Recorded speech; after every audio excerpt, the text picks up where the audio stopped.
Hey everybody, welcome back to the Chaotic Little Book Corner. My name's Acacia. Today I'm doing a book review. Now, I know I did a book review last week, but this book is so different and so unique and needed so much more love and attention that I wanted to do it right around Halloween because this is my type of horror.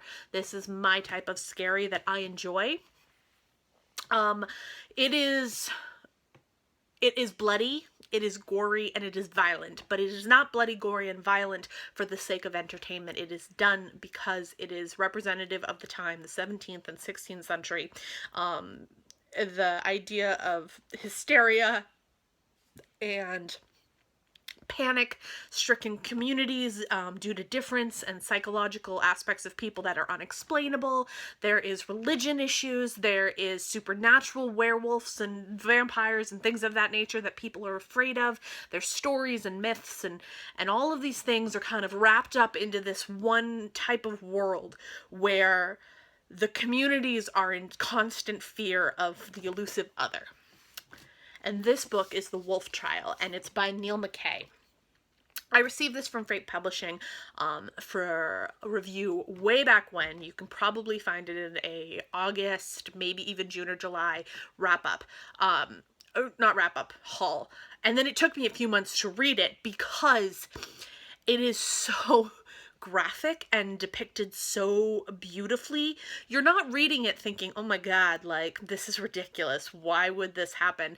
You're reading it and you're immersed in the moment, and the way that the narrator speaks, you are there. You are viewing things and experiencing things in this really disturbing and dark and morbid way, but it's so beautifully written and eloquently put that you can't look away. So I read it very slowly to kind of keep myself in a more sane mindset.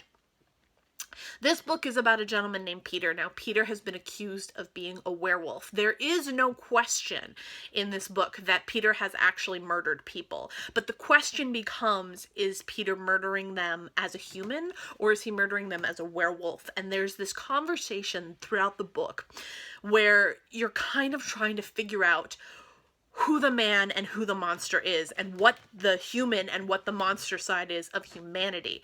And it was so well executed, so brilliantly done, and it is horror at its finest. This is what I expect when I go into horror, a more literary sort of fiction aspect, but it's so twisted and messed up and violent and gruesome that if you're not into that, it's going to be really, really impossible for you to read and really it's hard to enjoy. I am not a fan of slice 'em dice 'em. I don't like Saw films. I don't like that stuff. I don't like violence for the sake of violence being an entertainment factor. However, when watching a film like Crimson Peak or Pan's Labyrinth or what's another one? Black Swan, where there are some really graphic, cryptically weird and creepy moments where you feel uncomfortable and like you kind of want to leave but you can't. You don't want to leave and walk away because, one, I think human nature has a pretty big fascination with violent acts and murder and mass murder and suicide and cultures that kind of like revolve around that kind of thing. I think it's been almost etherealized to be a murderer or a serial killer. There's a lot of people in history that have become famous because of their acts, and it's because human nature is fascinated by the idea of a mind being able to act on such a terrible to do such a terrible act and be so misleading to the rest of the culture and community. For example, like serial killers, Jeffrey Dahmer and all of them, a lot of them were like shy or what have you, but brilliant, and some of them were considered very, very kind in their community or well loved or at least respected. And there's this really interesting battle between culture and humanity and then obsession with the mind that people struggle with, where they don't want to give value and glory to those who murder, but in obsessing over the murder aspect of the person, it's glorified. And this book really challenges that part of the human mind and the human psyche. It really challenges you to think about, who is the good guy in the story? Who's the bad guy? Do we trust this man who's being accused of murder when we know he did it, but he somehow seems civilized more so than the people that are accusing him? Why would that be? How is that possible?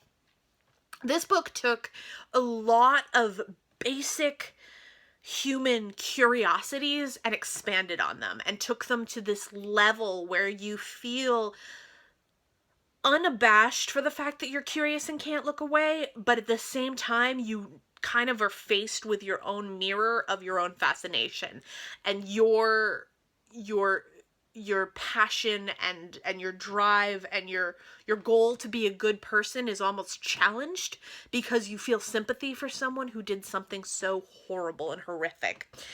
I thought that this book was beautiful, lyrical. I thought that it was done in a very eloquent way. It is written in a much more old-fashioned kind of verbiage. It's written more to stay in the space and time where it was, which is in 1563 in Germany. So it's a very different type of writing. It's more period oriented and therefore it's more flowery and descriptive. So if you have a really weak stomach in terms of gore and stuff like that, it's not for you. But if you really like someone who can make gore and horror really done beautifully and almost in a way where you are fascinated, this is really fabulous. And it takes so much of the human mind and cultural norms and challenges them, and it's so relative to a lot of human actions that happen and what happens when mass hysteria breaks out or people become obsessed with this feeling of vindication from things that they classify as evil. It's really interesting and it's really beautifully done. I super enjoyed it. It was a 5-star read for me. I will read it again for sure, but not for a couple of years because I need to give myself a break from it because it still haunts me. I totally enjoyed it. I absolutely really, really recommend this, but please, please, please, if you struggle with horror or films of gory natures or anything like that, don't pick it up because it was worth it for me to scare myself a little and to get really uncomfortable and all of these other things. But some people struggle with the idea of blood and all of that. And if that's a trigger for you, blood and gore and guts, don't do this. Don't read this. But if you like the psychology of it and you can handle bloods, guts, and gore and some beautiful writing, this is fabulous and wonderful and awesome. Please go out and pick it up. Freight Publishing is really lovely. If you order directly from them, I'll link their website below. It's really good to just order from the publisher as much as possible, in my opinion, when I'm ordering online. So definitely happy to work with them. Happy to do so again. I really, really love working with them. I've worked with them several times, and I think they're a fantastic publishing company and house, and this is proof. I'm so happy that they came out with this. I'm so happy I got to read it, and I'm so blessed that they sent it to me, and I will speak to you guys tomorrow. See you later. Bye.